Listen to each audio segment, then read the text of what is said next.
साथियों, स्वागत है साहित्य सहचर के इस नया यूट्यूब प्लेटफॉर्म पर।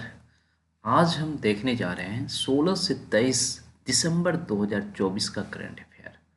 ओके, क्योंकि आप कोई भी एग्ज़ाम देंगे वहाँ इस तरह के करंट अफेयर पूछे जाते हैं, इसीलिए मेरा फोकस रहता है कि इस सप्ताह में एक ऐसा वीडियो आप लोगों के लिए बना दूँ जो आप लोगों के लिए करंट अफेयर में काफ़ी हेल्प करें। इसीलिए ये वीडियो बनाया जा रहा है 16 से 23 का। रात के 2:41 हो रहा है मेरे घड़ी में, है ना। 2:41 AM लिख सकते हैं। तो मैं आप लोगों को पहले गुड मॉर्निंग कहता हूँ, फिर उसके बाद वीडियो में हम आगे बढ़ते हैं। ओके, तो चलिए सीधा शुरू करते हैं। चूँकि यह पोर्शन मैंने आपको टेस्ट में भी दूंगा, इसीलिए आप लोग बहुत अच्छे से पढ़िएगा। क्योंकि जब आप टेस्ट में 8 से 10 करंट अफेयर सही करेंगे, है ना, मैं 8 से 10 करंट अफेयर डालूंगा कम से कम, क्योंकि ज्योग्राफी का प्लॉट खाली है। ओके, 8 प्रश्न जो ज्योग्राफी का है वो स्लॉट खाली है, तो वो वहाँ से देखते हैं, कुछ प्रश्न इसमें ज़रूर ऐड करेंगे। ओके, तो आप लोग अच्छे से ध्यान से देखिए। यदि आप 10 प्रश्नों में से ही 8 सही कर देते हैं यह वीडियो देख करके, तो आप निश्चित ही एग्ज़ाम में अच्छा करेंगे, है ना। और यह वीडियो देख करके 8 में से 8 प्रश्न भी करंट अफेयर का आप सही कर सकते हैं, मतलब इस सीरीज़ की वीडियो को देख करके। तो आप लगातार हमारे साथ बने रहेंगे। ओके, तो चलिए सीधा शुरू करते हैं हम लोग। आपने जाकिर हुसैन का नाम सुना है? किसका नाम? जाकिर हुसैन का आपने सुना जरूर होगा, है ना, क्योंकि ये तबला वादक थे। और थे लगा रहा हूँ और इनके बारे में डिस्कस कर रहा हूँ, तो इसका मतलब है कि इनका निधन हो गया है। ओके, तो ये तो एक तो किस कला से संबंधित थे, तबला वादक थे। ये आपको पहले से ही याद होगा और मैं काफ़ी सुना हूँ और बहुत अच्छे से सुना हूँ। आप लोग भी चाहें तो इन्हें इनके बारे में सुन सकते हैं। ओके, इनको कई सारे प्राइज मिले हैं। ओके, जिसमें पद्म भूषण भी शामिल है, पद्म भूषण हो गया, उसके बाद पद्मश्री भी है। लेकिन मुझे लगता है पद्म भूषण पद्मश्री से इम्पोर्टेंट है। हालांकि हमारे देश का बहुत बड़ा पुरस्कार है ये, जिन्हें इन्हें पद्म भूषण 2002 में दिया गया था। और आप जानते हैं उससे पहले कभी न कभी पद्मश्री दिया गया होता है। 1998 में इन्हें पद्मश्री दिया गया था। ओके, तो ये तो आपको याद रहेगा, ना भी याद है तो चल सकता है। लेकिन इन्हें प्लैनेट ड्रम परियोजना के लिए ग्रैमी पुरस्कार दिया गया था।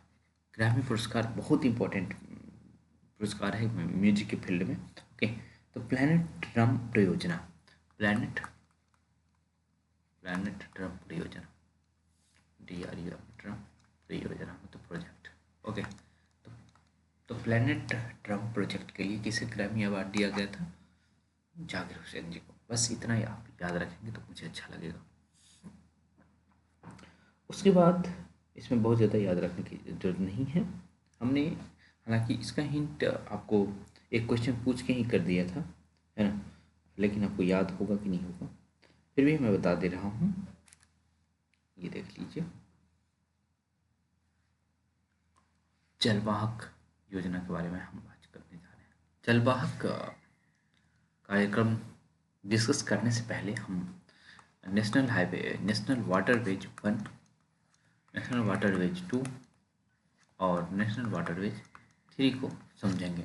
हमारे लिए 1 और 2 काफ़ी इंपॉर्टेंट है। तो 1 जो है आप ध्यान रखेंगे, हाँ, गंगा रिवर पे है। मुख्य रूप से कौन से रिवर पे है? गंगा रिवर पे। ओके, और इसकी लंबाई जो है 1620 किलोमीटर है। और इसमें जो स्टेट कवर होते हैं, उत्तर प्रदेश है, झारखंड है, बिहार है और बंगाल है। इतने सारे स्टेट कवर होते हैं। ओके, तो इतना आप याद रखेंगे। और ये है कहाँ से कहाँ तक? हल्दिया से इलाहाबाद तक। ओके, हल्दिया टू इलाहाबाद, जहाँ लोग अब इसे प्रयागराज भी कहते हैं, हल्दिया टू इलाहाबाद। और 2 जो है वो ब्रह्मपुत्र रिवर पे है, ब्रह्मपुत्र रिवर पे है। ओके, और ये धुबरी टू सादिया। ओके,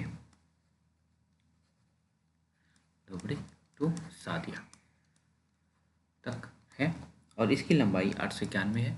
लेकिन हम कहेंगे इसकी लंबाई मत याद रखिएगा, 16 से 20 NH NW1 का याद रख सकते हैं, बाकी का मत याद रखिएगा। ओके, और NW3 जो है वो वेस्ट कोस्ट कनाल पर है, वेस्ट कोस्ट कनाल पर है। ओके, और ये मुख्य रूप से केरल राज्य में है, और इसका जो एक्सटेंड मतलब कहाँ से कहाँ तक कवर करता है। ओके, तो कोट्टापुरम कह सकते हैं, KOTTA puram, Kottapuram to Kollam, Kottapuram to Kollam. तो ये आप याद रखेंगे, इसकी लंबाई मत याद रखिए, हाँ ये जरूर याद रखिएगा कि केरल राज्य में है। ओके, ब्रह्मपुत्र NH-NW2 मुख्य रूप से कहाँ है, असम में।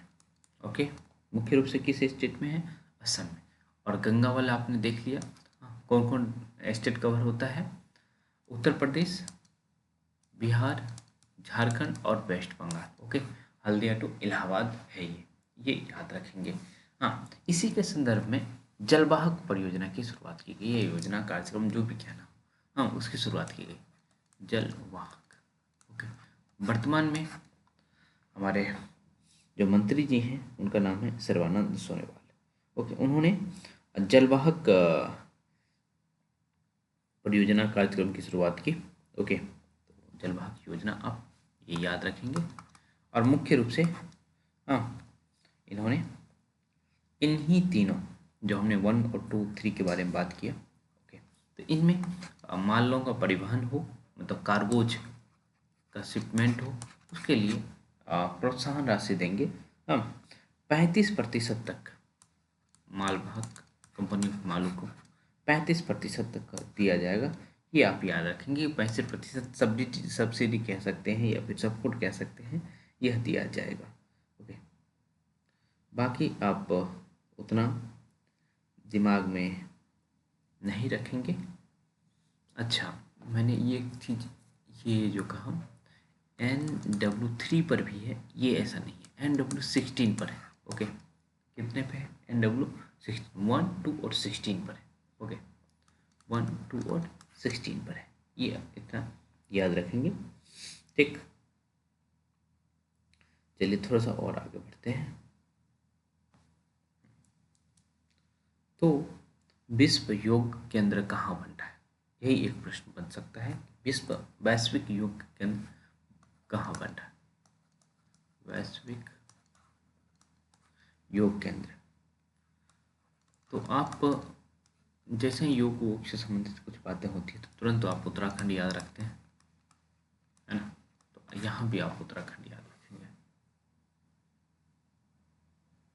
ओके, तो ये इम्पोर्टेंट है, इससे अधिक इसमें से बहुत अधिक पूछने वाला नहीं है। ठीक, और हम अब मुझे ये बता दीजिए कि उत्तराखंड की राजधानी कहाँ है, और मुख्यमंत्री का नाम भी बता दीजिए, है ना, काफ़ी न्यूज में रहते हैं अपने बयानों की वजह से मुख्यमंत्री जी। ओके, तो चलिए हम थोड़ा सा और आगे बढ़ते हैं। ओके, उत्तराखंड को ही योग राजधानी भी कहते हैं, आपको पता ही होगा। हाँ, ये इम्पोर्टेंट है, थोड़ा सा और अच्छे से देखते हैं।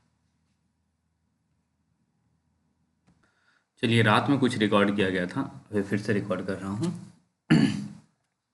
ओके, तो यहाँ तक आप देख लिए थे, उत्तराखंड तक हम पहुँच गए थे। अब एक बहुत इम्पोर्टेंट सेक्शन हम देखने जा रहे हैं। ओके, हम लोग विजय दिवस मनाते हैं, विजय दिवस, और कब मनाते हैं, तो 16 दिसंबर को मनाते हैं। ओके, 16 दिसंबर को मनाते हैं। क्यों मनाते हैं, तो 1971 में आप जानते हैं कि भारत की मदद से बांग्लादेश को आज़ाद करवाया गया था, और उस समय पाकिस्तानी 93,000 जो सैनिक थे उन्हें आत्मसमर्पण करना पड़ा था। तो यहाँ दो पक्ष थे, एक तो भारत के प्रधानमंत्री इंदिरा गांधी थी, लेकिन उसके साथ साथ एक हमारे एक तरह से थल सेना अध्यक्ष कह लें, है ना, ये इम्पोर्टेंट है। थल सेना अध्यक्ष कौन थे हमारा उस समय, आप लोग मूवी देखे होंगे, मूवी का नाम एग्जैक्ट मुझे याद नहीं, मैं हॉल में ही देखा था मूवी। ओके, थल सेना अध्यक्ष कौन थे, श्याम मानेक साहू। और क्या गजब एक्टिंग किया है उन्होंने, विक्की कौशल ने शायद किया है, एक्टिंग, है ना। तो सैम मानेकशॉ, हमारे थल सेनाध्यक्ष थे। ओके, और इनके नाम के आगे फील्ड मार्शल लगता था, तो उस समय रैंक है ओके सेना में। ओके, तो फील्ड मार्शल सैम मानेकशॉ हमारे थल सेनाध्यक्ष थे। और इनके अपोनेंट कौन थे, जिन मतलब जो पाकिस्तानी लेफ्टिनेंट थे, उनका नाम था ए के नियाजी। तो नियाजी आप याद रखेंगे, बस ए के नियाजी, ए के नियाजी। ओके, बस इतना आप याद रखेंगे, आपका काम हो जाएगा। इससे अधिक कुछ याद रखने की जरूरत नहीं है। ओके, 16 दिसंबर आपको याद रहे और घटनाएं आप समझ रहे हैं कि क्या हुआ था और किस तरह की बातें हुई थी। ओके, इससे अधिक हम कुछ भी नहीं याद रखेंगे, है ना। चलिए थोड़ा सा और आगे चलते हैं हम लोग। ये देखिए, ये प्रश्न जब बीपीएससी 17th हो रहा था उस समय भी काफ़ी न्यूज में था ये, है ना। जो 17 में बीपीएससी हो रहा था, चरक वो क्या है, पहल चरक का क्या मतलब है ना। जो चरक, तो चरक जैसे ही आप सुन रहे होंगे और देख पा रहे होंगे, चरक कहीं ना कहीं आपको मेडिकल से संबंधित चीज़ें समझ आ रही होगी। तो आपको ये बताना है कि ये किस एरिया में और किसके निगरानी में ये पहल चल रहा है ना। तो आपको बताना पड़ेगा ये। तो एनसीएल होता है, एनसीएल इसके निगरानी में। और कहाँ, तो कोयला लैंड जो है सिंगरौली एमपी में है, और दूसरा है सोनभद्र। सोनभद्र सटा हुआ इलाका ही है सिंगरौली का, है ना, लेकिन ये यूपी में है। ओके, हमारे दोनों जगह से अच्छे अच्छे मित्र हैं अभी भी, है ना। सिंगरौली से भी हैं, आदिवासी मित्र लोग हैं, और सोनभद्र से हम जो हमारे अन्य मित्र हैं। ओके, तो ये तो आपको बताना है एनसीएल का यहाँ पूरा नाम क्या है, northern coalfield limited. Okay, northern coalfield limited. Okay, और किस किस एरिया में ये फंक्शन करेगा, मतलब यहाँ के आदिवासियों को या फिर यहाँ के जो जितने निवासी हैं उनके मेडिकल सुविधा की बातचीत इसमें की जा रही है। ओके, और खास करके आर्थिक रूप से कमजोर तबके के लोगों के लिए है, जिनकी आय 8 लाख से कम है। ओके, 8 लाख से कम है, उन पर फोकस किया जाएगा इसमें, ठीक। और इसमें कैंसर, टीबी, हृदय रोग और अन्य बीमारियों का भी इलाज करवाया जाएगा। इतनी बात आप याद रखेंगे तो आपका चरक पहल अच्छे से हो जाएगा, है ना। तो एनसीएल सिंगरौली सोनभद्र 8 लाख से कम। ओके, और जो बीमारियों के नाम उतना याद रखने की जरूरत नहीं है, मैं जहाँ तक समझता हूँ। एक है C P T P P. Okay,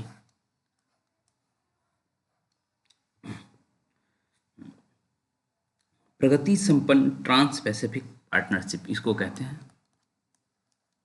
प्रगति संपन्न trans Pacific partnership. Okay, TPP, ठीक। इसमें बहुत सारे कंट्री शामिल हैं, हम इंडिया भी इसमें शामिल हैं। ओके, तो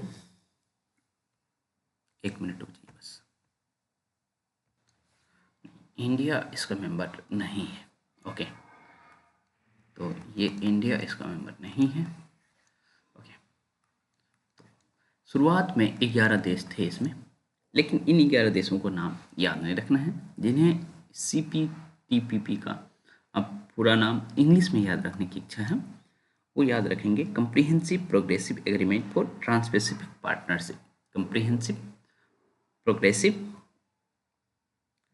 comprehensive and progressive agreement for trans Pacific partnership. Okay, लेकिन न्यूज में क्यों है यह, क्योंकि आप जानते हैं ब्रेक्जिट, जो ब्रिटिश है, ब्रेक्जिट हुआ था, ब्रिटेन अलग हो गया था। ओके, ब्रिक्स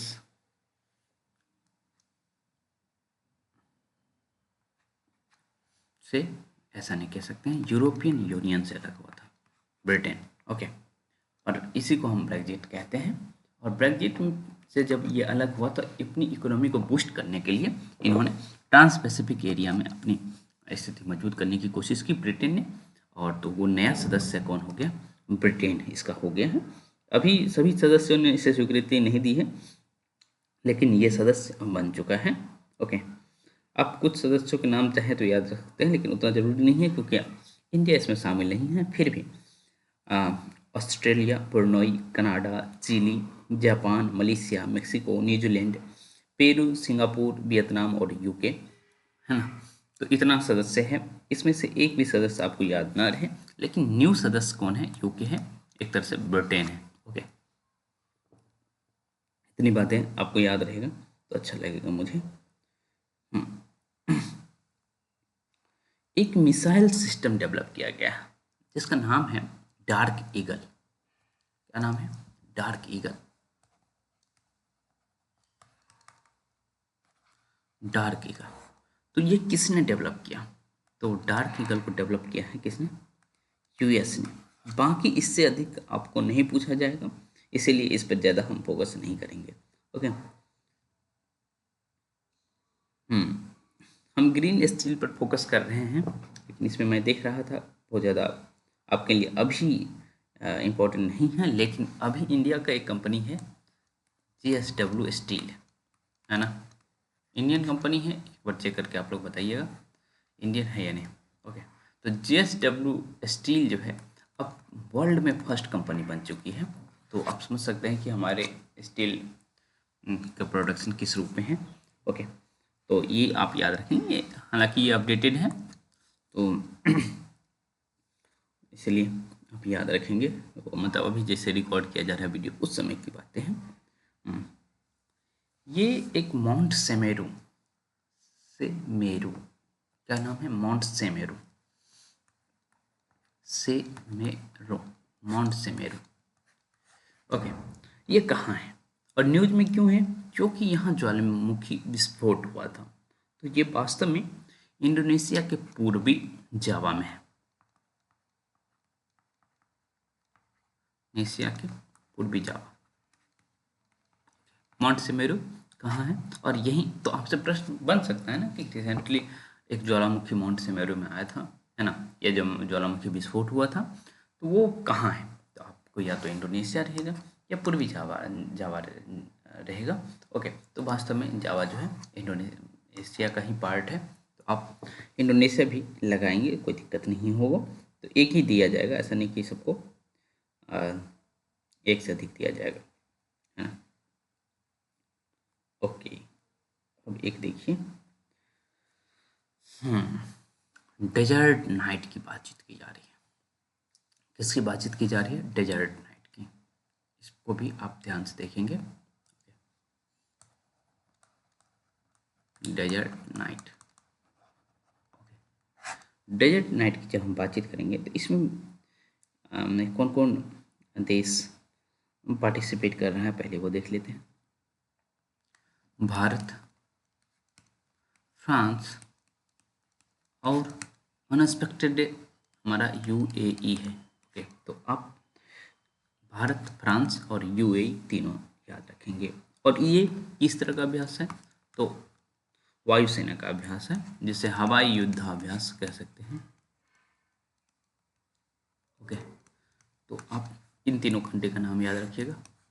भारत के साथ साथ पाकिस्तान नहीं फ्रांस और यूएई, ये तीनों याद रखेंगे। ओके, इससे अधिक क्या याद रखेंगे? हाँ, इसका संचालन कहाँ से हो रहा था? तो इसका संचालन हो रहा था भारत के पश्चिमी तट, आप जामनगर, आप समझ रहे हैं ना, जामनगर, है ना। अच्छा, बंतारा क्या जामनगर में ही बना है? ओके, तो जामनगर आप याद रखेंगे। बाकी और भी चीज़ें था, यूएई में कहाँ से हो रहा था, ये सब उतना इम्पोर्टेंट नहीं है जितना आपका भारत का जामनगर इम्पोर्टेंट है। ओके, तो इतनी ही बातें याद रखिएगा डेजर्ट नाइट के बारे में। ठीक, और डेजर्ट से आपको याद रहेगा कि कोई ना कोई एक ऐसी कंट्री है जो मरुस्थल से है घिरा हुआ। तो यूएई के बारे में तो आपको पता ही है, मरुस्थलीय एरिया है, तो वो हो गया। और भारत और फ्रांस हो गया, है ना। भारत का पहला मधुमेह बायो बैंक कहाँ बनाया गया? भारत का पहला मधुमेह, जिसे डायबिटीज भी कहते हैं, मधुमेह बायो बैंक, है ना, बायो बैंक कहाँ बनाया गया? तो ये आप याद रखेंगे, चेन्नई में बनाया गया। इतनी बातें आपको याद रहें तो मुझे अच्छा लगेगा, है ना। एक न्यूज में है एक टर्म, जो क्या है वो आपको बताना। जैसे हमने लिखा यहाँ CE20। CE20 क्या है ये, तो आपसे अलग अलग टाइप के पूछे जा सकते हैं। तो CE ये क्रायोजेनिक इंजन हो गया। ओके, तो यहाँ से तो वो चीज़ समझ आ रहा, 20 है ना।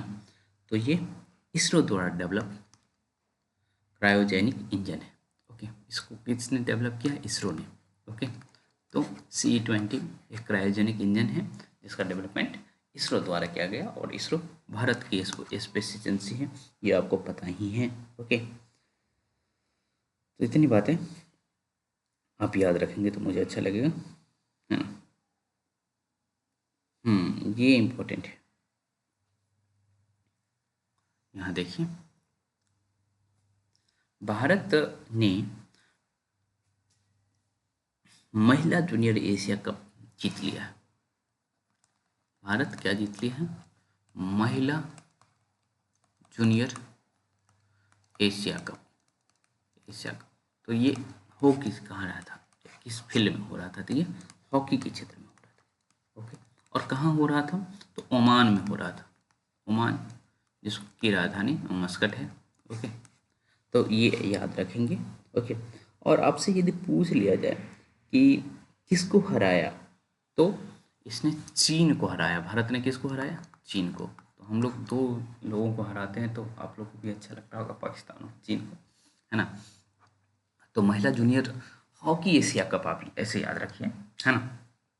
महिला जूनियर हॉकी एशिया कप किसके द्वारा जीता गया? तो वो तो इंडिया है। और हराया किसको गया? चीन को। और कैसे हराया गया, मतलब कहाँ हराया गया? तो ओमान के मस्कट में। ओके, तो इतनी बातें आप ध्यान रखेंगे तो मुझे अच्छा लगेगा, है ना। बाकी 17 तक हम पहुँच गए हैं, उसके आगे अभी तुरंत देखते हैं। ओके, एक पौधा है जिसका नाम है जिम्पी जिम्पी। जिम्पी जिम्पी, है ना। ये दुनिया का सबसे जहरीला पौधा है। ओके, फिर आपके माइंड में आ रहा होगा, अच्छा ये पाया कहाँ जाता है ना। तो ऑस्ट्रेलिया, इंडोनेशिया, मोलुक्का।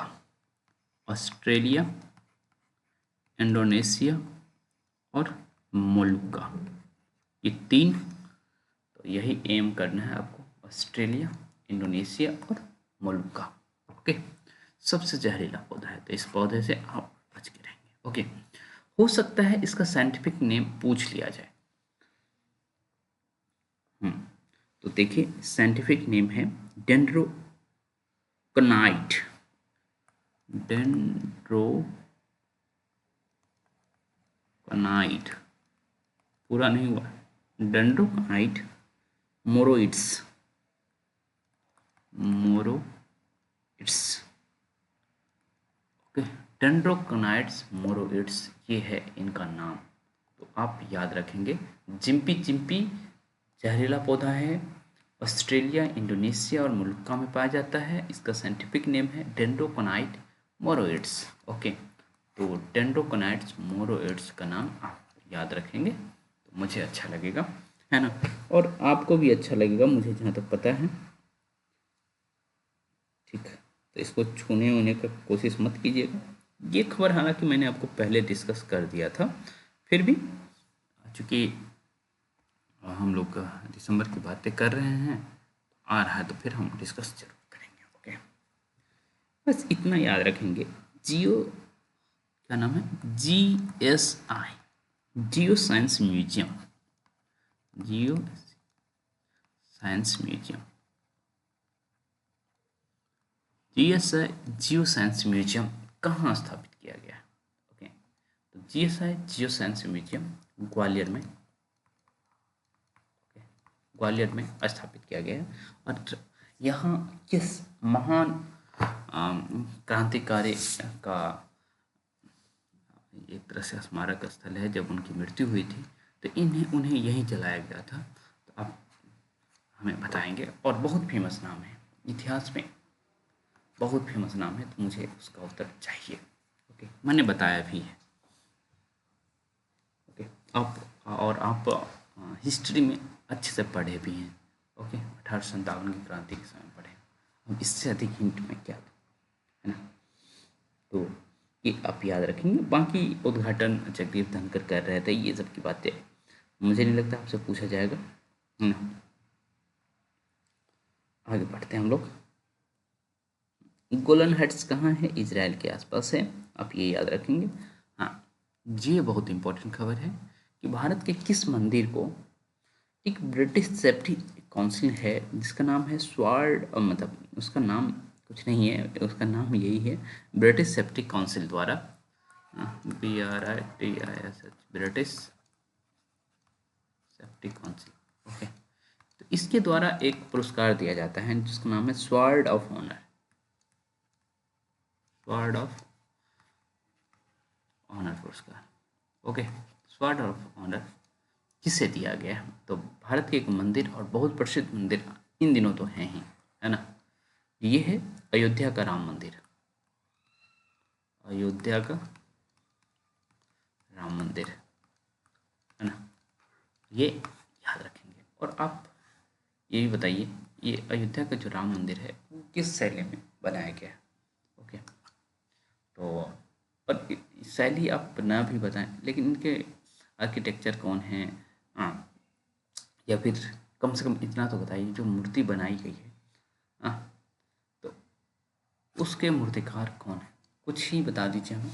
ओके, तो अयोध्या के राम मंदिर को दिया गया है स्वॉर्ड ऑफ ऑनर पुरस्कार। इतनी बातें आप याद रखेंगे। और ये सेफ्टी के लिए दिया जाता है, और सेफ्टी उस समय की नहीं कि अभी वो सेफ है, ये नहीं। जब ये बनाया जा रहा था मंदिर, उस समय काफ़ी सेफ्टी का ख्याल रखा गया है, इस वजह से दिया जा रहा है।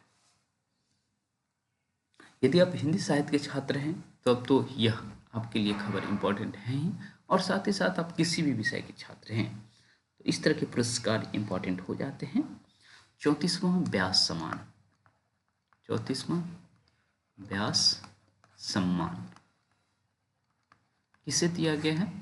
34वां व्यास सम्मान तो सूर्यबाला को दिया गया है। किसको? सूर्यबाला, है ना। तो आप देश का कोई एग्ज़ाम दे रहे हैं वो तो ठीक है, यदि आप यूपी का एग्ज़ाम दे रहे हैं तो ज़्यादा इम्पोर्टेंट हो जाता है आपके लिए। बिहार का दे रहे हैं तो ऐसी बड़ी बात नहीं है कि इम्पोर्टेंट नहीं होगा, कहीं का भी दे रहे हैं, क्योंकि व्यास सम्मान बहुत महत्वपूर्ण सम्मान है इस साहित्य के क्षेत्र में, तो सूर्यबाला को दिया गया है। और दूसरी बात यह है कि जिस इंस्टीट्यूट से मैं जुड़ा हुआ हूँ उसी इंस्टीट्यूट से सूर्यबाला भी जुड़ी हुई थी। ओके, BHU से इनका MA और PhD हुआ है। ओके, 1943 में बनारस में ही जन्मी है। और भी बातें हैं, आपके मन में ख्याल आ रहा होगा कि किस कृति पर दिया गया है, और आपसे पूछा भी जा सकता है तो किस कृति पर दी गई है। ओके, जिसका नाम है कौन देश को बासे बेनू की डायरी। कौन देश में ये सा है। ओके, को वासी बेनू की डायरी, बेनू की डायरी। ओके, ये इतना याद रखेंगे, कौन देश को वासी बेनू की डायरी, व्यास सम्मान। और व्यास सम्मान के बिरला फाउंडेशन के द्वारा दिया जाता है। के बिरला फाउंडेशन, ओके, के बिरला फाउंडेशन के द्वारा दिया जाता है। और इसके द्वारा 2 अन्य पुरस्कार भी दिया जाता है, ये भी याद रखने की जरूरत है। एक सरस्वती सम्मान आप सुनते होंगे, और सबसे बड़ा पुरस्कार यही है के बिरला फाउंडेशन का। उसके बाद बिहारी सम्मान है ना। तो 3 सम्मान, व्यास सम्मान, सरस्वती सम्मान और बिहारी सम्मान किसके द्वारा दिया जाता है? के बिरला फाउंडेशन के द्वारा दिया जाता है। और के बिरला फाउंडेशन ने 34वां व्यास सम्मान किसको दिया? सूर्यबाला को। सूर्यबाला की पढ़ाई लिखाई और किस कृति पर दिया गया है? कौन देश को बासी बेनू की डायरी। इतनी बातें आप याद रखेंगे तो आपको याद रहेगी, और साथ ही साथ इसका हेल्प आप एग्जाम में ज़रूर ले रहे होंगे, है ना। इससे अधिक क्या याद रखेंगे? स्वास्थ्य सम्मान इतना महत्वपूर्ण है कि इसमें 15 लाख रुपए दी जाती है। खैर, हम थोड़ा सा आगे बढ़ जाएं। जिससे आप लोग की पढ़ाई, मेरी कोशिश है कि मैं आपसे इधर उधर की बातें ना करूं, है ना। ये देखिए, ये भी इम्पोर्टेंट है, क्योंकि कोई भी आप एग्जाम दे रहे हैं उन पर उनकी नज़र स्पोर्ट्स पर जरूर रहता है ना, स्पोर्ट्स पर जरूर रहते हैं। FIFA best best awards, FIFA FIFA best awards की बातचीत की जाएगी इसमें। बेस्ट अवार्ड्स 2024 की बातचीत की जाएगी। ओके, तो ये कतर के दोहा में, ओके, तो ये याद रखेंगे, ये इसका आयोजन कहाँ, दोहा में हुआ। ओके, चार नाम हैं, चार नाम में से मेरी गुजारिश ये रहेगी, कम से कम दो नाम जो पहले लिख रहा हूँ वो याद रहेगा आपको। The best FIFA men's player, FIFA men's player. Okay, the best FIFA men's player कौन है? Vinicius, Vinicius Vinicius junior. Okay, Vinicius junior best FIFA mains award, और बेस्ट फीफा वोमेन अवार्ड किसको दिया गया? Aitana Bonmati, Aitana Aitana Bonmati Bonmatí को FIFA women player award दिया गया, best women. ठीक है, तो FIFA best women player award किसको दिया गया? ऐताना बोनमती को। और विनीसियस को क्या दिया गया? विनीसियस जूनियर को दिया गया है FIFA best men's player. Okay, तो ये दो बातें आपको याद रहेगी। उसके नीचे और है, जिस the best FIFA gold keeper है, हाँ, एमिलियानो मार्टिनेज। ओके, और वुमेन्स गोल कीपर है एलिसा नाहेर। ओके, तो इतनी बातें हैं, उतना डीप में कोई नहीं जाएगा, इसीलिए बस दो बातें आप याद रखेंगे, विनीसियस जूनियर और ऐताना बोनमती। ओके, ऐताना एक है, होता है प्रवासी भारतीय दिवस। ओके, और एक होता है अंतर्राष्ट्रीय प्रवासी दिवस, इंटरनेशनल माइग्रेंट्स डे। ओके, ये कब मनाया जाता है? ये जो माइग्रेंट्स हैं उनके कार्यों को सम्मान करने के लिए 18 दिसंबर को मनाया जाता है। तो आप लोग इसका ध्यान रखेंगे, मुझे उम्मीद है ना। बाकी इसमें ऐसा कुछ नहीं है, आप याद रखेंगे। ओके, एक थे संजय मराठे, क्या नाम है? संजय मराठे। ओके, संजय मराठे का निधन हो गया। तो ये किस क्षेत्र से संबंधित थे?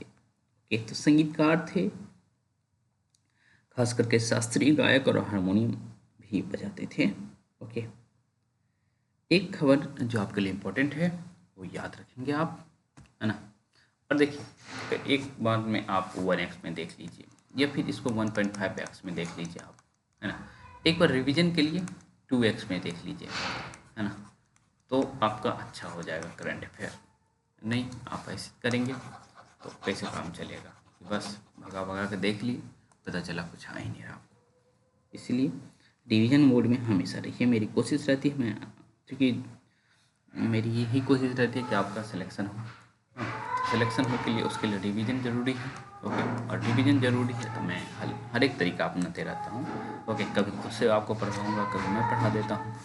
ओके, अभी जो आवाज़ आ रही है उसको आप थोड़ा सा मैनेज करेंगे, क्योंकि बच्चों को, ठीक है,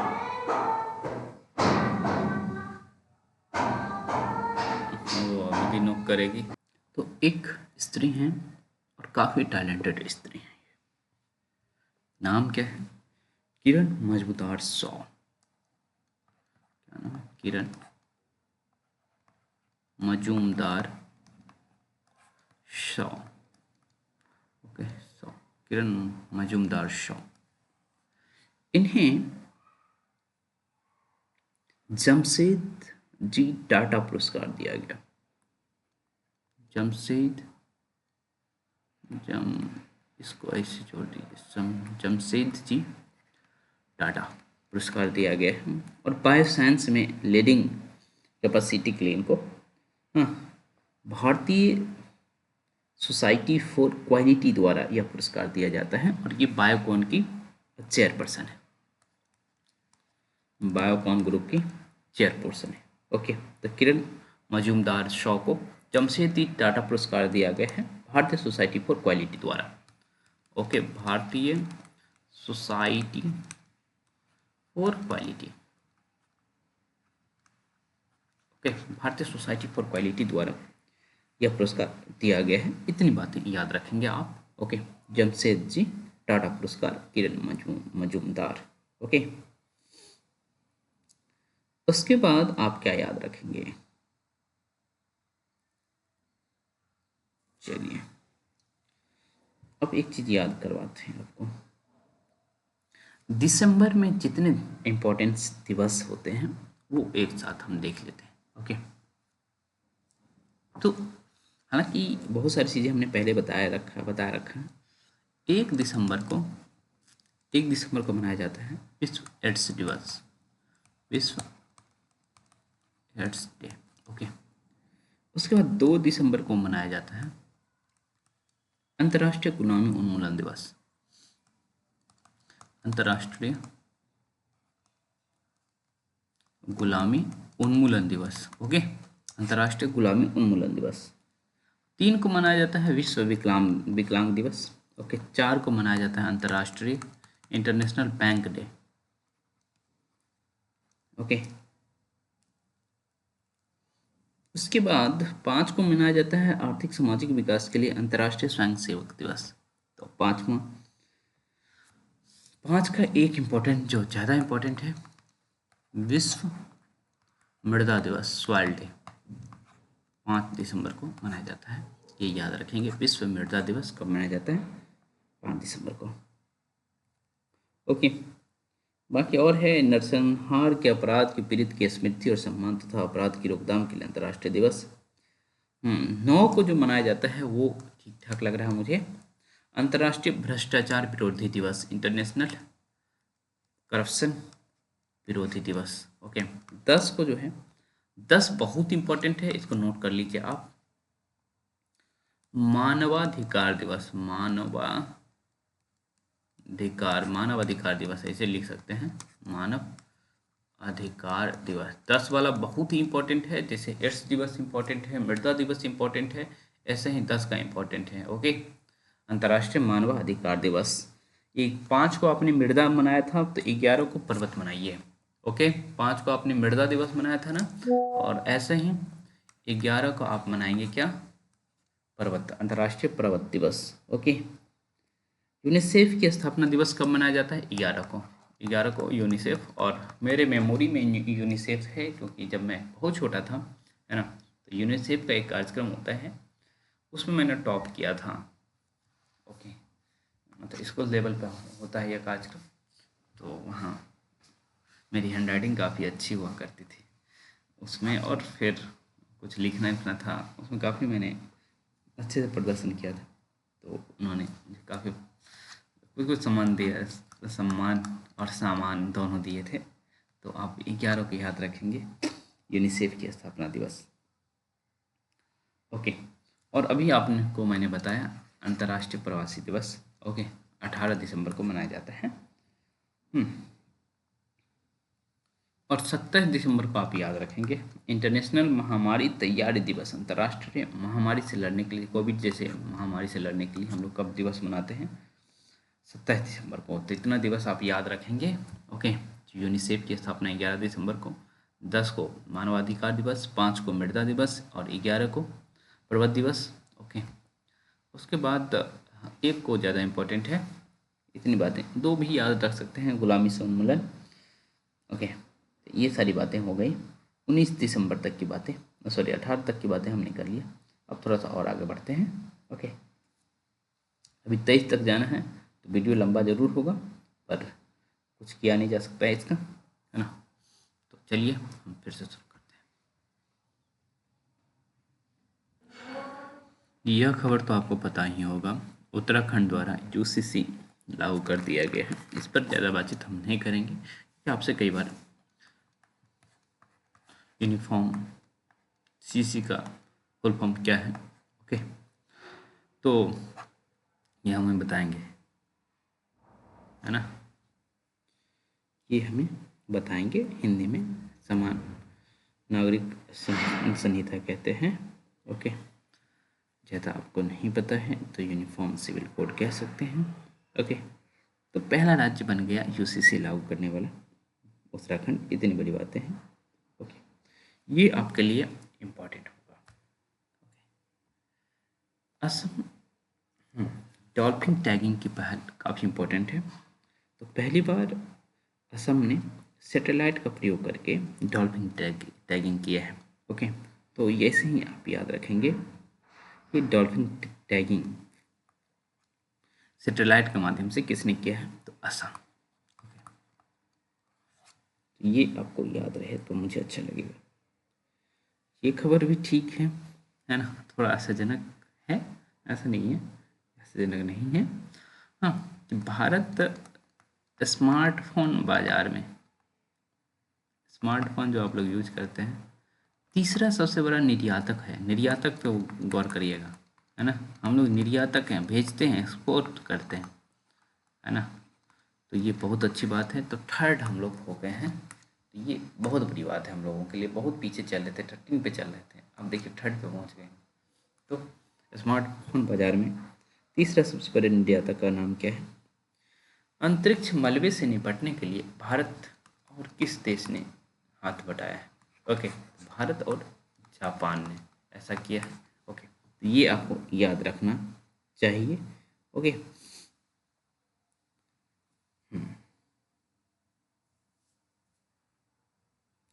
तो इसमें भारत की कौन सी कंपनी पार्टिसिपेट कर रही है, तो ये भी आपसे पूछा जा सकता है ना। इन स्पेस सिटी भारत की कौन सी है? Space city, space city, okay. In space भी याद रख सकते हैं इस तरह से, स्पेस सिटी है, ओके। तो भारत की तरफ से इन स्पेस सिटी, और जापान की तरफ से कौन है? Orbital laser, okay. Orbital laser, ORBITL, okay. Orbital laser और स्पेस सिटी, और ये भारत की है और ये जापान की। बस इतनी ही बातें याद रखेंगे। राष्ट्रीय खेल, 38वां राष्ट्रीय खेल कहाँ आयोजित किया गया था? उत्तराखंड में, आपको पता है, ओके। ये बातें याद होगी आपको, नहीं याद है तो याद रखिएगा। 28 जनवरी से 14 फरवरी तक ये आयोजित किया गया था। हालांकि हम लोग दिसंबर की बातें कर रहे हैं तो ये बातें बाद में भी करेंगे तो चलेगा, लेकिन कोई भी खेल हो उसका मस्कट आपको ध्यान रहना चाहिए। तो ये 38वां राष्ट्रीय मस्कट मतलब शुभंकर, ओके, मैस्कट कहते हैं। राष्ट्रीय खेल का आयोजन कहाँ किया जा रहा है? उत्तराखंड में, और हमने डेट भी बता दिया। और इसका मस्कट क्या है? शुभंकर का नाम है, शुभंकर का नाम है मौली, मौली। और ये वास्तव में उत्तराखंड का राजकीय पक्षी है मोनाल, मोनाल से आया है मौली, ओके। उज्ज्वला, ये किसका मस्कट था, मतलब शुभंकर था? आप बताइएगा मुझे। उज्ज्वला, ओके, मैंने आपको बताया है इस बीच में, मुझे बताएंगे आप। तो मौली राष्ट्रीय खेल, 38वां राष्ट्रीय खेल का मस्कट है, ओके। संकल्प से शिखर तक इसका टैगलाइन है। ये सब चलेगा, इतनी बड़ी बात नहीं है, ओके। राम मोहन राव, राजा राम मोहन राव नहीं, राम मोहन राव अमारा, ये पूरा नाम है उनका। क्या नाम है? राम मोहन राव अमारा, राम मोहन राव अमारा, ओके। राम मोहन राव अमारा को एसबीआई का प्रबंध निदेशक नियुक्त किया गया। बहुत बड़ी बात नहीं है, फिर भी आप याद रखेंगे, ये हमारे लिए इम्पोर्टेंट हो जाता है। अंतर्राष्ट्रीय वन मेले का आयोजन कहाँ किया गया? और ये 10th है, ओके। 10th इंटरनेशनल वन मेले, ओके। इसका आयोजन कहाँ किया गया? तो भोपाल में, एमपी में है भोपाल। ओके, एमपी की राजधानी भोपाल ही है ना, आप बताएंगे मुझे। तो वन मेले का आयोजन कहाँ किया गया? भारत में सबसे अधिक वन यहाँ ही है ना, आप जानते हैं। ओके, सबसे अधिक बाघ यही है ना।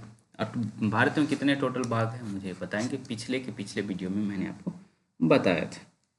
ओके, चलिए।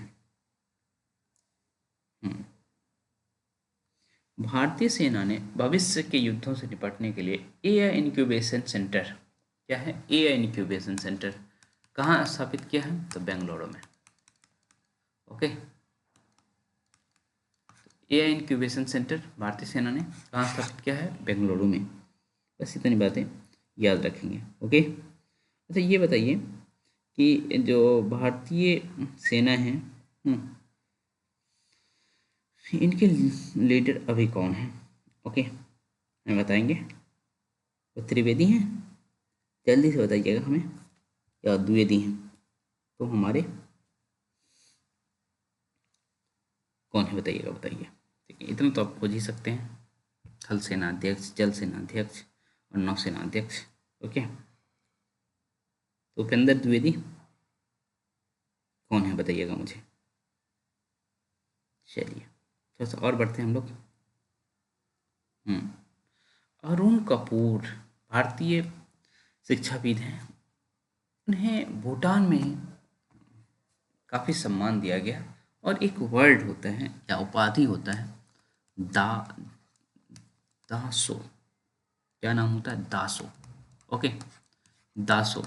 अरुण कपूर को कहा गया दासो, भूटान के जो राजा हैं उनके द्वारा। ओके, जिग्मे खेसर नाम गयाल इनका नाम है, लेकिन हम उतना नहीं याद रखेंगे।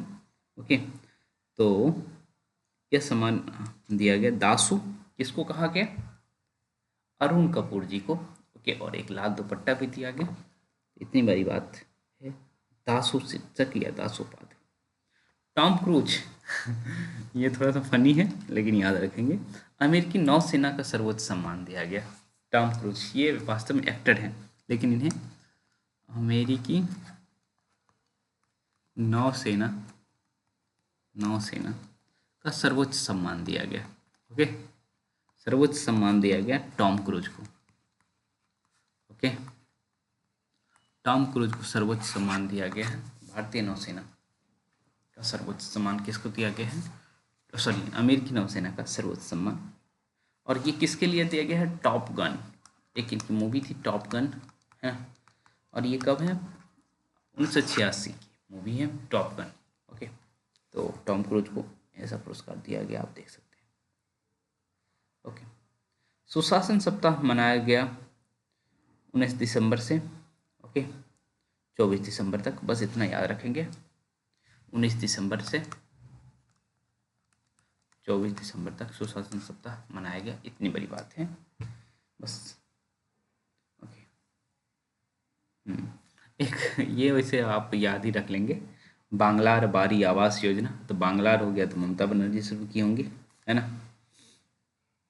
तो इतनी बातें थी 19 की। चलिए फिर से 20 के लिए जुड़ते हैं।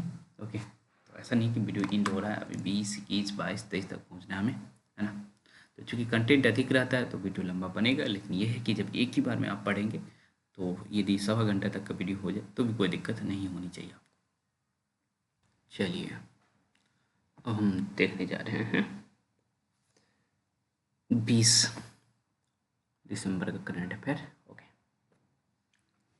तो केंद्र सरकार दिख रहा है नहीं, देख रहा हूँ, ठीक। केंद्र सरकार और एडीबी, एशियन डेवलपमेंट बैंक होता है एडीबी का मतलब। ओके, तो महाराष्ट्र में नदी तट संरक्षण को बढ़ावा देने के लिए कितने मिलियन डॉलर का, मतलब एडीबी ने ऋण दिया है किसको? केंद्र सरकार को, मतलब भारत सरकार को 42 मिलियन डॉलर का। ओके, 42 मिलियन डॉलर का ऋण दिया है किसने? एडीबी ने केंद्र सरकार को, बस इतना आपको याद रखना है। ओके, मसाली न्यूज में था, और जब ये न्यूज में था उसी समय मुझे याद है। ओके, तो मसाली भारत का पहला सीमावर्ती सौर गाँव बन गया, मसाली। और ये कहाँ है? आपसे यही पूछा जाएगा कि मसाली कहाँ है, तो गुजरात में है। तो आप समझ सकते हैं, यदि हम गुजरात की बात करेंगे तो बॉर्डर किसका होगा, पाकिस्तान का, है ना, पाकिस्तान का बॉर्डर है। ओके, तो ये पाकिस्तानी बॉर्डर से मात्र 40 किलोमीटर दूर है। ओके, ये गाँव मसाली, तो ये सौर ऊर्जा से परिपूर्ण गाँव है, बिल्कुल 100% सौर ऊर्जा से भरा पड़ा है। ओके, तो इसे आप याद रखेंगे। ओके, तो चलिए थोड़ा सा और बढ़ते हैं हम लोग। भारत मोबिलिटी ग्लोबल एक्सपो कहाँ हुआ था? ओके, तो ये दिल्ली नई दिल्ली नहीं बोलेंगे आप लोग। ओके, तो ये भारत बता रहा हूँ कहाँ बोलेंगे, भारत ग्लोबल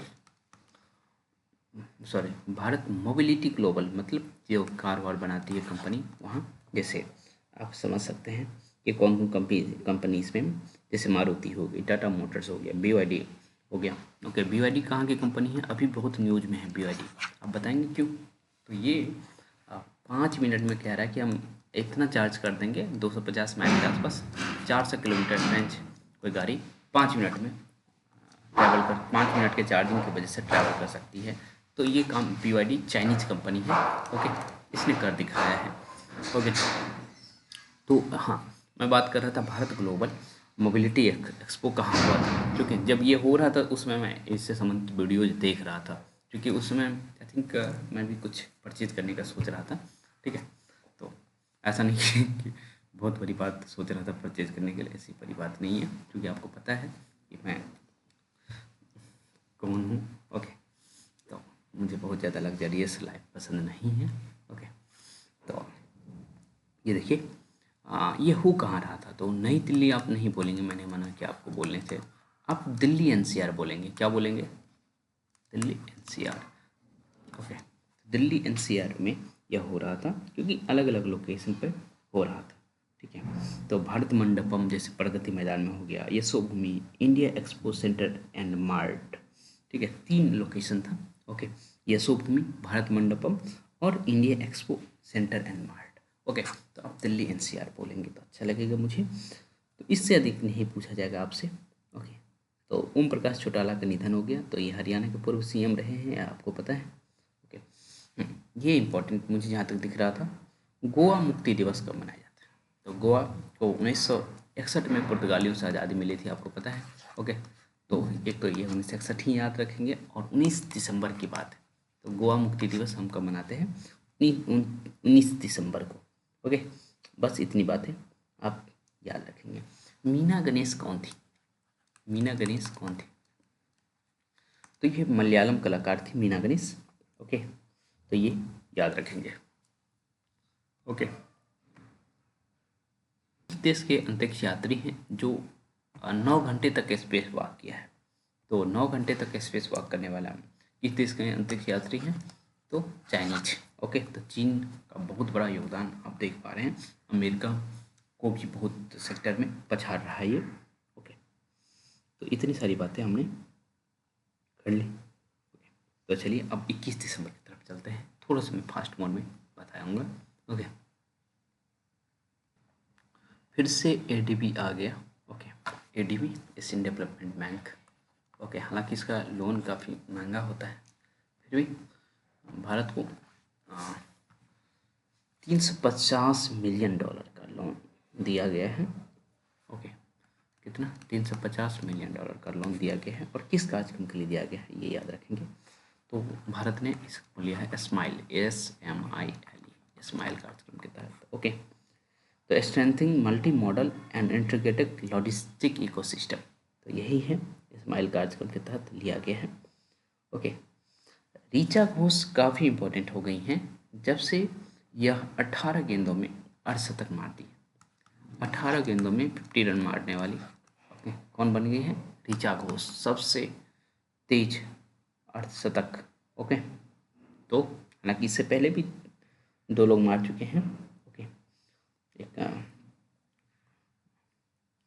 सोफी डिवाइन करके हैं, फोबे लिचफील्ड है, लेकिन हमें ऋचा घोष याद रखना चाहिए क्योंकि इंडियन है। ओके, और किसके खिलाफ खेल रही थी ये ऋचा घोष?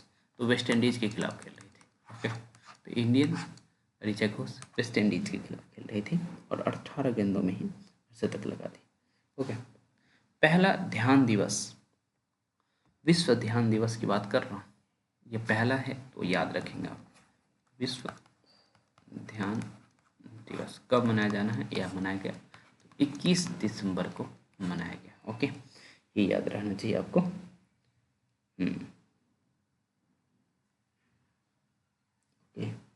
ये न्यूज, क्योंकि खेल की बातचीत अभी हो रही थी वेस्ट इंडीज की, तो पैरा एथलेटिक विश्व चैंपियन कहाँ होगा, पैरा एथलेटिक्स विश्व चैंपियन कहाँ होगा, तो पैरा एथलेटिक विश्व चैंपियन नई दिल्ली के जवाहरलाल नेहरू स्टेडियम में, और मैं दिल्ली में जहाँ रहता हूँ ये था, कह सकते हैं जो भी कहिए। ओके, जस्ट बगल में ही area Jawaharlal Nehru stadium. Okay, ज़्यादा दूर नहीं है, जवाहरलाल नेहरू स्टेडियम उसी में होने वाला है। कौन, पैरा एथलेटिक वर्ल्ड चैंपियन, और कब होने वाला है, तो बहुत समय है अभी, 26 सितंबर से 5 अक्टूबर तक 2025। ओके, अभी समय है। ओके, फिर भी आप याद रखेंगे। तो भारत इसकी मेज़बानी कर रहा है, और इसमें आप देख पा रहे हैं कि कई सारे पार्टिसिपेंट आएंगे, तो ये आपको याद रखना चाहिए। ओके, तो चलिए हम थोड़ा सा और आगे चलते हैं, क्योंकि वीडियो काफ़ी लंबा हो रहा है और मैं नहीं चाह रहा था इतना लंबा वीडियो है, लेकिन कंटेंट अधिक है तो अब क्या ही किया जा सकता है, आप लोग अच्छे से देख लीजिए। चलिए, एक खबर बिहार से भी है जिससे हम अच्छे से कवर करेंगे। ओके, तो एनटीपीसी द्वारा बिहार में परमाणु विद्युत परियोजना स्थापित करने की बातचीत हो रही है। Okay, NTPC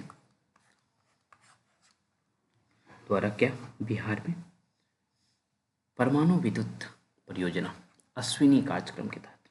okay, Ashwini Anushakti विद्युत निगम लिमिटेड है इसका नाम। ओके, ये किसकी संयुक्त परियोजना है, एनटीपीसी और अश्विनी। ओके, ASHVIN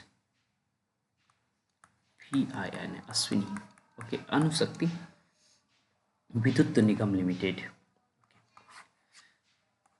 तो इन दोनों का संयुक्त उद्यम है, और चूँकि इस आर्टिकल में नहीं दिया हुआ था तो मैंने अलग से सर्च किया तो पता चला, और ये मार्च की खबर है। ओके, हालांकि ये खबर तो घोषणा तो वैसे दिसंबर में हम बातचीत कर रहे हैं, लेकिन मार्च का आर्टिकल में पता चल रहा है ये नवादा डिस्ट्रिक्ट में है। ओके, स्थापित किया जा रहा है कहाँ, नवादा डिस्ट्रिक्ट में, ये आप याद रखेंगे। इतनी बातें हैं। ओके, चलिए, टाटा पावर और किसके साथ, टाटा पावर ने किसके साथ जो है सहयोग किया है रूफटॉप सोलर के लिए। रूफटॉप सोलर काफ़ी न्यूज में है, जब से सूर्य घर योजना भारत सरकार ने लॉन्च किया, ओके, तब से यही न्यूज में है। तो रूफटॉप सोलर की बातचीत की जा रही है, तो ये कहाँ, किसके साथ और किसने, तो टाटा पावर ने किसके साथ सहयोग किया है, Canara bank. Okay, Canada bank. Okay, Canara bank है, कैनरा बैंक, इसके साथ सहयोग किया है किसने, टाटा पावर ने रूफटॉप सोलर के लिए। इतनी बातें आप याद रखिएगा। ओके, राष्ट्रीय मैथ्स डे हमारे मेमोरी में भी है कई बार, लेकिन जब मैं मैथ्स से 100% सेटेड था तब तो मैथ्स डे मनाया ही जाता था, तो 22 दिसंबर को मैथ्स से मनाया जाता है, तो ये आप याद रखेंगे। ओके, और रामानुजम के हम याद में मनाते हैं। ठीक, चलिए, अब हम 23 पर आ गए हैं। ठीक है, आई थिंक 22 को रविवार रहा होगा, तो हम सीधा 23 पर पहुंचते हैं, और थोड़ा सा आप धैर्य रखेंगे, है ना, क्योंकि 1 घंटे का वीडियो हो गया है, तो 15 मिनट और आप धैर्य रखिए। मोदी जी कुवैत गए थे। ओके, कब, 21 से 22 दिसंबर के बीच, 21-22 दिसंबर को रहे थे कुवैत में मोदी जी। ओके, तो वहाँ उन्हें सर्वोच्च नागरिक सम्मान दिया गया, उसका नाम क्या था, the order of Mubarak. Mubarak, इतना ही नहीं, अभी रुक जाइए, al Kabir. Okay, the order of Mubarak al Kabir किसको दिया गया, मोदी जी को दिया गया, और हम कुवैत के साथ हम लोगों ने जो है काफ़ी सारे कार्यक्रम पे MOU और तमाम समझौता किए हैं, तो उसके बारे में हम लोग नहीं देखेंगे। ISSF ओके, तो इसकी मेज़बानी, जूनियर कप की मेज़बानी भारत पहली बार करेगा, जिसका नाम है अंतर्राष्ट्रीय शूटिंग स्पोर्ट्स फेडरेशन। जूनियर विश्व कप की मेज़बानी भारत करने जा रहा है। ओके, ये आप याद रख सकते हैं। हमको सबसे जो इम्पोर्टेंट खबर है वो ये है स्पाडेक्स। Okay, SPADEX।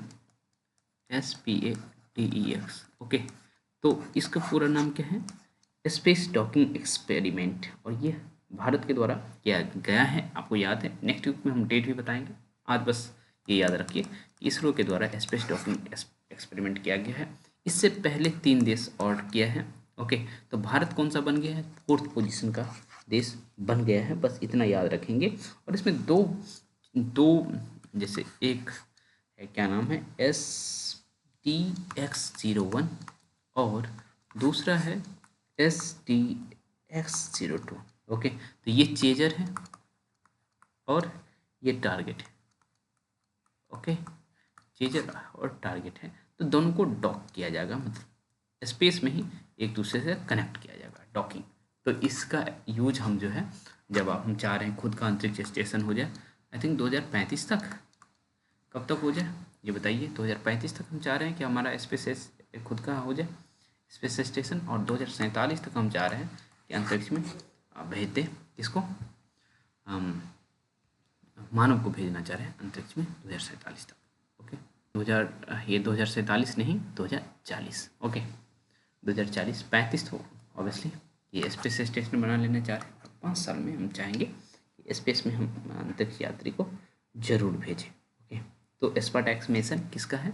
इसरो का है, आप ध्यान रखेंगे। ओके, चलिए थोड़ा सा और आगे बढ़ते हैं हम लोग।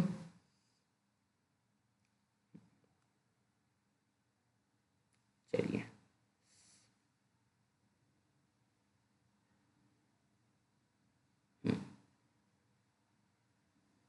राष्ट्रीय किसान दिवस कब मनाया जाता है? बताइएगा, राष्ट्रीय किसान दिवस कब मनाया जाता है? 23 दिसंबर को मनाया जाता है, इतना याद रखेंगे। और इसका थीम क्या था? अन्नदाताओं को सशक्त बनाना। ओके, फार्मर को सशक्त बनाना, अन्नदाताओं को सशक्त बनाना। ओके, अन्नदाताओं को सशक्त बनाना हमारा लक्ष्य है। ओके, यह है मदन लोकुर। क्या नाम है? मदन लोकुर एक नाम है, जिसे यह न्यायमूर्ति मदन लोकुर ओके, मदन लोकुर को संयुक्त राष्ट्र आंतरिक न्याय परिषद के अध्यक्ष नियुक्त किया गया है। ओके, संयुक्त राष्ट्र आंतरिक न्याय परिषद के अध्यक्ष नियुक्त किया गया है। किसे? मदन लोकुर को। आप इसे ध्यान रखेंगे, इंडियन है तो इसको ध्यान रखना बनता है। ओके, ओके, इसरो ने किसके साथ समझौता किया है मानव अंतरिक्ष उड़ान के लिए? इसरो ने किसके साथ समझौता किया है? तो ESA, यूरोपियन स्पेस एजेंसी के साथ इसरो मिला है। ओके, जिससे अंतरिक्ष में हम लोगों को भेज सके, मनुष्यों को भेज सके। ओके, तो चलिए, इस तरह से हमने कंप्लीट कर लिया। ओके, तो हमने इतने में बहुत सारा चीज़ पढ़ा है, तो आप उसे ध्यान से पढ़िए, और हम मिलते हैं टेस्ट में 9 बजे। आपको टेस्ट का पेपर मिल जाएगा, तो आप एक्टिव रहिएगा, और जैसे ही टेस्ट शुरू हो अपने टाइम से ज़रूर करिएगा। तो मिलते हैं, खूब पढ़िए।